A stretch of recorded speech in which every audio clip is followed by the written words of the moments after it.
Hello, അമ്മ മനസ്സിൻ്റെ പുതിയൊരു എപ്പിസോഡിലേക്ക് എല്ലാവർക്കും സ്വാഗതം. ചാനൽ ആദ്യമായിട്ട് കാണുന്നവരാണെങ്കിൽ ഒന്ന് സബ്സ്ക്രൈബ് ചെയ്തിട്ട് ലൈക്ക് ചെയ്യണേ. അങ്ങനെ ആരതിയുടെ ആകാശിൻ്റെ എൻഗേജ്മെൻറ്റ് കഴിഞ്ഞതിന് ശേഷം മുത്തശ്ശി വാസുവിനോട് പറയാണ് മേഘയുടെയും സിദ്ധാർത്ഥിൻ്റെയും എൻഗേജ്മെൻറ്റ് കൂടെ നടത്താൻ വേണ്ടിയിട്ട്. അപ്പോൾ തന്നെ പൂജാരി അതിനു കൂടെയുള്ള സമയം കുറിച്ച് കൊടുക്കുന്നുണ്ട്. അതിൻ്റെ സന്തോഷത്തിൽ മേഘ പോയിട്ട് അമ്മായിയുടെയും അമ്മാവൻ്റെ, അതായത് ജാനകിയുടെയും വാസുവിൻ്റെയും കാൽക്കൽ തൊട്ട് തൊഴുത അനുഗ്രഹമൊക്കെ വാങ്ങിക്കുകയാണ്. അപ്പോൾ മുത്തശ്ശി പറയുന്നുണ്ട് ആരതിയുടെ കല്യാണം ഒരു കുറവുമില്ലാതെ മേഘ നടത്തിത്തരും. അതുപോലെ മേഘയുടെയും സിദ്ധുവിൻ്റെയും കല്യാണം ഒരു കുറവില്ലാതെ നിങ്ങൾ രണ്ടുപേരും നടത്തണം. അവരത് സമ്മതിക്കുകയാണ്. ആ സമയത്ത് ആകാശ് ആരതിയോട് ചോദിക്കുന്നുണ്ട്, ആരതി, നിന്റെ ഏട്ടൻ നമ്മുടെ എൻഗേജ്മെൻറ്റിന് വന്നില്ലല്ലോ, അതെന്താ? അപ്പോൾ ആരതി സത്യസന്ധമായിട്ട് തന്നെ ആകാശിനോട് പറയുന്നുണ്ട്, എൻ്റെ ഏട്ടൻ ഈ കല്യാണത്തിന് ഒട്ടും തന്നെ താല്പര്യമില്ല. നിങ്ങൾ ഒരുപാട് സ്ത്രീധനം ചോദിക്കുന്നത് കൊണ്ട് എൻ്റെ ഏട്ടന് ഈ കല്യാണത്തിനോട് തീരെ താല്പര്യമില്ല എന്ന് പറയുന്നത്. മേഘയാണ് നമ്മുടെ കല്യാണം നടത്തുന്നത്. അപ്പോൾ ആകാശം പറയുന്നുണ്ട്, സ്ത്രീധനം വാങ്ങുന്നതിനോട് എനിക്കും വലിയ താല്പര്യമൊന്നുമില്ല. പക്ഷേ അച്ഛനും അമ്മയുമാണ് നമ്മുടെ സ്റ്റാറ്റസിന് ചേർന്ന പെണ്ണായിരിക്കണമെന്ന് ഒറ്റ തീരുമാനത്തിലാണ് അവരുള്ളത്. അപ്പോൾ ആരതിയും വലിയ താല്പര്യമില്ലാത്ത മട്ടി പറയുന്നുണ്ട്, എനിക്ക് മനസ്സിലാവുന്നുണ്ട്. അപ്പോൾ ആകാശ് ചോദിക്കുകയാണ്, നിനക്ക് എൻ്റെ മേൽ ദേഷ്യമുണ്ടോ? അങ്ങനെ ഉണ്ടായിരുന്നെങ്കിൽ ഞാൻ തന്നെ പറയുമായിരുന്നല്ലോ. ആരതി പുഞ്ചിരിച്ചുകൊണ്ട് പറയാണ്. അപ്പോഴാണ് ആകാശിന് സമാധാനമായത്.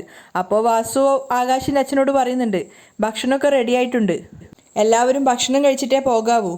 അപ്പോൾ ആകാശിൻ്റെ അച്ഛനും പറയാണ്, പകുതി കല്യാണം കഴിഞ്ഞല്ലോ, ഇനിയിപ്പോൾ ഭക്ഷണം കഴിക്കാതെ പോവോ? എല്ലാവരും വരൂ എന്ന് പറഞ്ഞിട്ട് എല്ലാവരും ഭക്ഷണം കഴിക്കാൻ വേണ്ടിയിട്ട് വാസു കൂട്ടിക്കൊണ്ട് പോവുകയാണ്. വാസുവും ഒപ്പം തന്നെ മനോഹരനും. അതേസമയം രാത്രി ആയപ്പോഴാണ് സിദ്ധാർത്ഥ് വീട്ടിലെത്തിയിട്ടുണ്ടായിരുന്നത്. അവൻ ആകെ ഡിസ്റ്റർബ്ഡ് ആയിരുന്നു.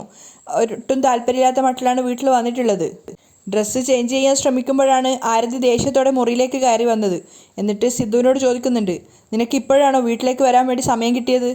അത് കേട്ട സമയത്ത് സിദ്ധാർത്ഥിനും ആകെ വല്ലാതെ ആവുകയാണ്. അപ്പോൾ ആരതി ദേഷ്യത്തോടെ പറയുന്നുണ്ട്, എൻ്റെ എൻഗേജ്മെൻറ്റിന് ഉണ്ടാവണമെന്ന് ഇന്നലെ രാത്രി നിന്നോട് ഞാൻ എത്ര പ്രാവശ്യം പറഞ്ഞതാ, എന്താ ഏട്ടാ നീ ഇല്ലാതിരുന്നത്? ഇല്ലടാ മോളെ, അവനിങ്ങനെ പറയാൻ ശ്രമിക്കുകയാണ്. അപ്പോൾ ആരതി ചോദിക്കുന്നുണ്ട്, നിനക്ക് നിൻ്റെ പെങ്ങടെ കല്യാണത്തിന് വരാതിരിക്കാൻ മാത്രം അത്രയും വലിയ ജോലിയാണോ? അപ്പോൾ സിദ്ധാർത്ഥ് പറയുന്നുണ്ട്, നിൻ്റെ എൻഗേജ്മെൻറ്റിന് വരണ്ടാന്ന് വിചാരിച്ചിട്ടല്ല, പക്ഷേ നിനക്ക് വേണ്ടി മേഘ കണ്ടുവച്ചിരിക്കുന്ന ചെക്കനെ എനിക്ക് സത്യമായിട്ട് ഇഷ്ടമേ അല്ല. ആ കുടുംബം പോലും ശരിയാണോ എന്ന് എനിക്ക് നല്ല സംശയമുണ്ട്. സ്വർണത്തിനും പണത്തിനും വേണ്ടിയാണോ അവർ നിന്നെ കല്യാണം കഴിക്കുന്നത് എന്ന് വരെ എനിക്ക് തോന്നുന്നു. അങ്ങനെയുള്ള അവരുടെ വീട്ടിൽ പോയാൽ നീ സന്തോഷത്തോടെയാണ് ജീവിക്കുക എന്ന് പോലും എനിക്കറിയില്ല. ഞാൻ ഇപ്പോഴും സത്യസന്ധമായിട്ട് പറയാം, നീ ആ പയ്യനെ കല്യാണം കഴിക്കണമെന്ന് ആഗ്രഹിക്കുന്നുണ്ടെങ്കിൽ എനിക്കൊരു തുള്ളി പോലും താല്പര്യമില്ല. അതുകൊണ്ടാണ് ഞാൻ ആ എൻഗേജ്മെൻറ്റിന് വരാതിരുന്നത്.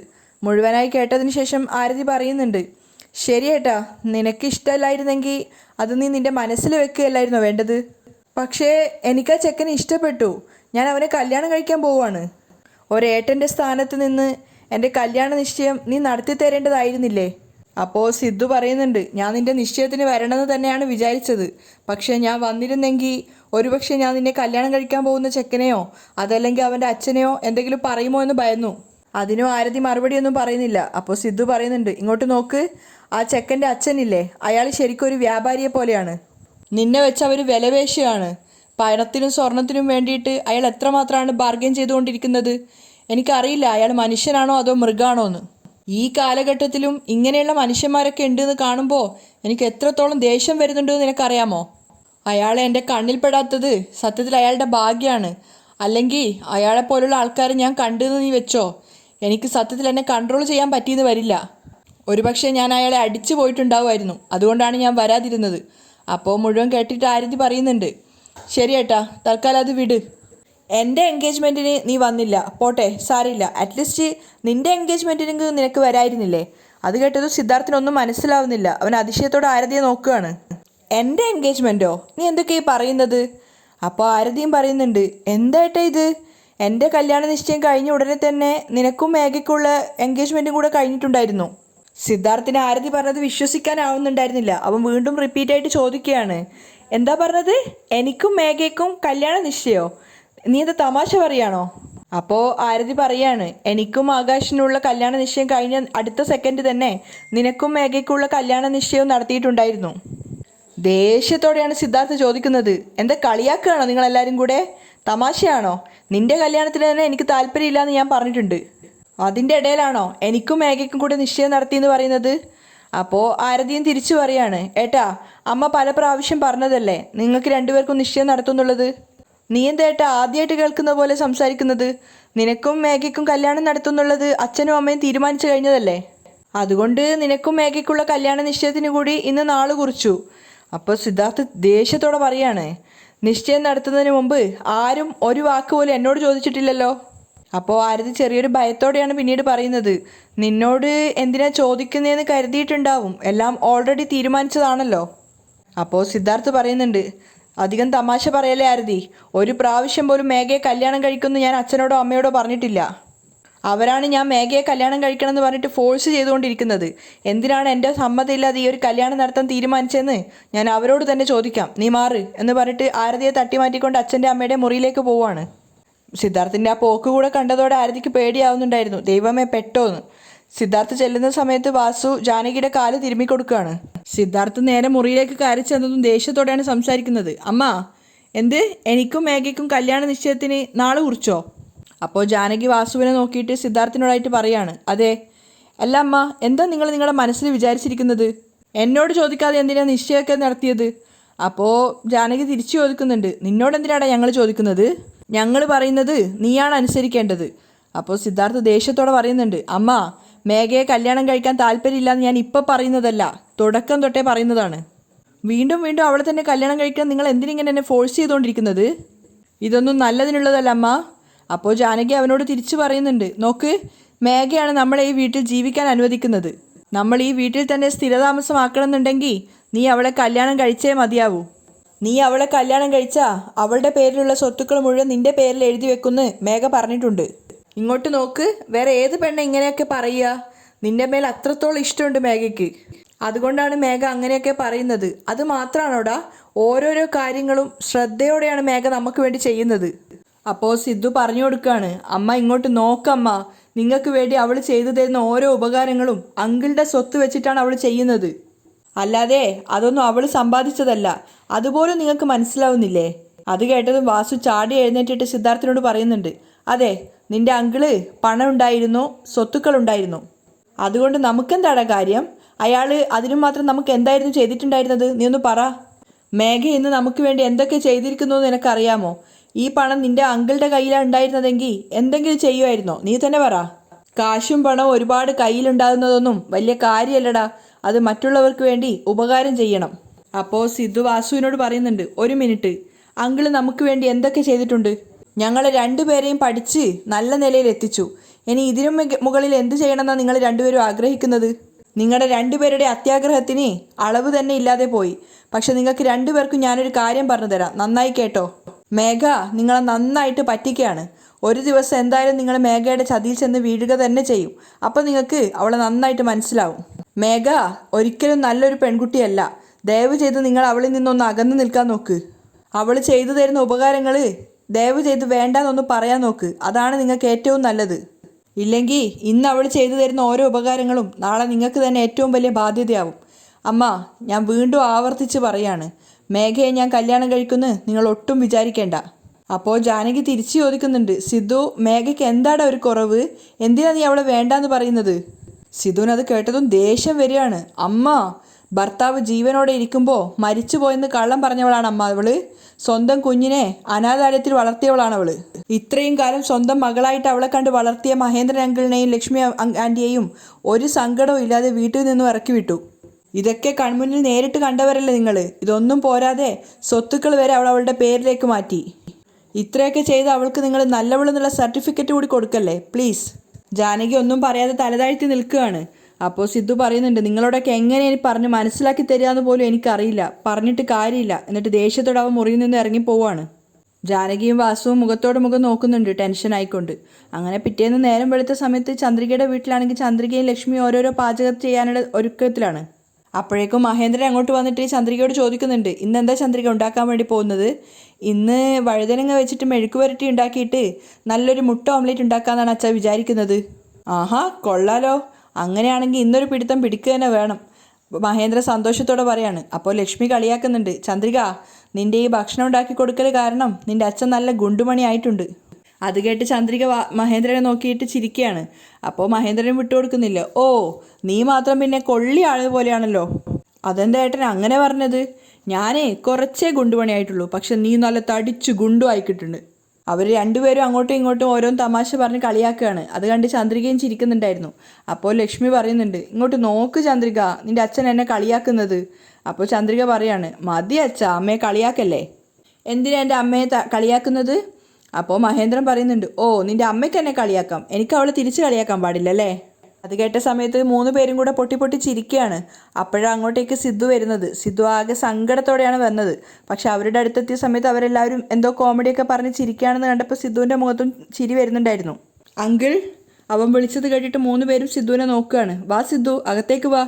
സിദ്ധു അവിടെ വന്നിട്ട് കട്ടിലിരിക്കുകയാണ്. അപ്പോൾ മഹേന്ദ്രൻ ചന്ദ്രികയോട് പറയുന്നുണ്ട്, ചന്ദ്രിക, കല്യാണത്തിന് ശേഷം നീ ഉണ്ടാക്കി കൊടുക്കുന്ന ഫുഡ് കഴിച്ചിട്ട് സിദ്ധുവും ഗുണ്ടും ആയിടും. അത് കേട്ടിട്ട് ചന്ദ്രികയും ലക്ഷ്മിയും ചിരിക്കുകയാണ്.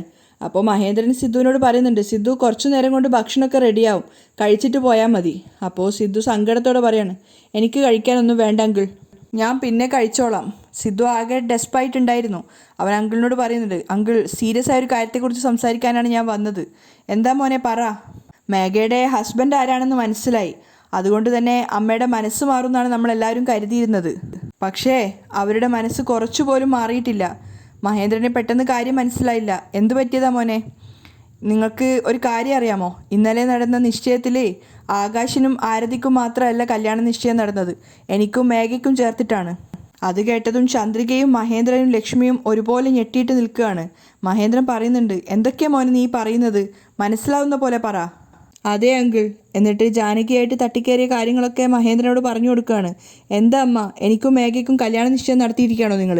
അപ്പോൾ ജാനകി പറഞ്ഞിട്ടുണ്ടായിരുന്നു, അതെ അമ്മ, നിങ്ങൾ നിങ്ങളുടെ മനസ്സിൽ എന്തൊക്കെയാണ് കരുതിയിരിക്കുന്നത്? എന്നോട് ചോദിക്കാതെയാണ് എൻ്റെ കല്യാണ നിശ്ചയം നടത്തുന്നത്. നിന്നോട് എന്തിനാടാ ഞങ്ങൾ ചോദിക്കുന്നത്? ഞങ്ങൾ പറയുന്നത് പോലെ നീ അനുസരിക്കണം, അത്രയേ ഉള്ളൂ. ജാനകി ആ സമയത്ത് പറഞ്ഞതാണ്. ആ കാര്യങ്ങളൊക്കെ സിദ്ധു ഇവരോട് പറഞ്ഞു കൊടുത്ത സമയത്ത് ചന്ദ്രികയ്ക്കും ലക്ഷ്മിക്കും മഹേന്ദ്രനൊക്കെ ആകെ വിഷമാവുന്നുണ്ട്. അപ്പോൾ സിദ്ധു പറയുന്നുണ്ട്, അങ്കിൾ, എനിക്കെന്തൊക്കെയോ വല്ലാത്ത ടെൻഷൻ ആവുന്നു, ഇത് എവിടെ ചെന്ന് അവസാനിക്കുന്നു പോലും എനിക്കറിയില്ല.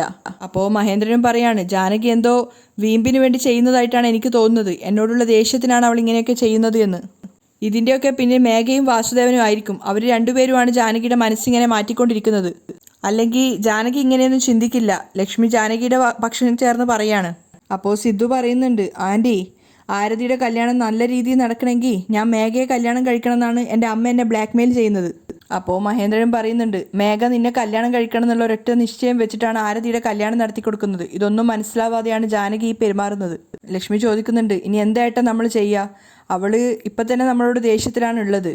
അപ്പോൾ ലക്ഷ്മി പറയുന്നുണ്ട്, എന്തായാലും മേഘയുടെ ഹസ്ബൻഡായിട്ടുള്ള മനീഷിനെ കണ്ടുപിടിച്ചല്ലോ, അവരെ രണ്ടുപേരെ ഒരുമിച്ച് ചേർത്ത് കഴിഞ്ഞാൽ മേഘ പിന്നീട് ഇവർക്ക് പിന്നാലെ വരില്ലല്ലോ എന്ന്. അപ്പോൾ മഹേന്ദ്രൻ പറയുന്നുണ്ട്, മേഘ അതിന് മനീഷിനെ കല്യാണം കഴിക്കാൻ താല്പര്യമില്ല എന്ന് പറഞ്ഞു കഴിഞ്ഞില്ലേ, നമ്മളെങ്ങനെ ഫോഴ്സ് ചെയ്ത് കല്യാണം നടത്തുക? അപ്പോൾ സിദ്ധു പറയാണ്, ഞാൻ എന്താ ചെയ്യേണ്ടത് അങ്കിൾ, അതുകൂടെ പറഞ്ഞതാ. അപ്പോൾ മഹേന്ദ്രൻ പറയുന്നുണ്ട്, ഇനി ഞാൻ ഈ ഒരു കാര്യം പറഞ്ഞിട്ട് ചന്ദ്രികയുടെ നിൻ്റെയും കല്യാണക്കാര്യം പറഞ്ഞിട്ട് ജാനകിയുടെ അടുത്തേക്ക് പോവില്ല എന്ന് അന്ന് വാശിയോടെ പറഞ്ഞതാണ്. പക്ഷേ ഇനിയിപ്പോൾ എന്ത് ചെയ്യാനാ, ഞാൻ ഒന്നുകൂടി പറഞ്ഞു നോക്കാം. തനിക്ക് വേണ്ടി വീണ്ടും അച്ഛൻ നാണം കെടുമെന്ന് ഓർത്തിട്ട് ചന്ദ്രികയ്ക്കും വല്ലാത്ത സങ്കടം ഉണ്ടായിരുന്നു. പിന്നെ കാണിക്കുന്നത് മേഘ നേരെ പോയുന്നത് പാർക്കിലേക്കാണ് അവളുടെ അച്ഛനെ കാണാൻ വേണ്ടിയിട്ട്. അപ്പോൾ അവൾ കുറച്ച് ദേഷ്യത്തോടെയാണ് ആദ്യം തന്നെ പെരുമാറുന്നത്. എത്ര പ്രാവശ്യം പറഞ്ഞത് അവരുടെ കൺമുന്നിൽ പെടരുത്, എവിടെയെങ്കിലും ഒളിച്ചു നിൽക്കണം എന്നൊക്കെ. അപ്പോൾ ശരവണൻ അതിനൊക്കെ മാപ്പ് പറയുകയാണ്. എന്തായാലും മരതക മുത്തശ്ശിയുടെ മരുമകനാണ് അച്ഛനെന്ന് അറിഞ്ഞ സ്ഥിതിക്ക് ഇവരെന്തായാലും അച്ഛൻ്റെ പിന്നാലെ തന്നെ ആളെ നോക്കാൻ വേണ്ടി നിരീക്ഷിക്കുന്നുണ്ടാവും. അച്ഛൻ്റെ യഥാർത്ഥ മകളാണ് ഞാനെന്ന് കൂടി അറിഞ്ഞു കഴിഞ്ഞാൽ പിന്നെ എല്ലാം കൊണ്ടും പ്രശ്നമായിരിക്കും എന്നൊക്കെ മേഘ പറഞ്ഞു കൊടുക്കുന്നുണ്ട്. പക്ഷെ മേഘ പറയുന്നതൊക്കെ അവളുടെ അച്ഛൻ അനുസരണയോടെ ചെറിയ കുട്ടികളെ പോലെ കേട്ട് നിൽക്കുകയാണ്. എന്തായാലും കുറച്ചു കാലത്തേക്ക് എവിടെയെങ്കിലും ഒളിച്ചു നിൽക്കാനും ഇവരുടെ ഒന്നും കണ്ണിൽ പെടരുതെന്നൊക്കെ മേഘ ഉപദേശിച്ചു കൊടുക്കുന്നുണ്ട്. ആ സമയത്താണ് റോഡിൽ കൂടി സിദ്ധുവിൻ്റെ കാറ് പോകുന്നത്.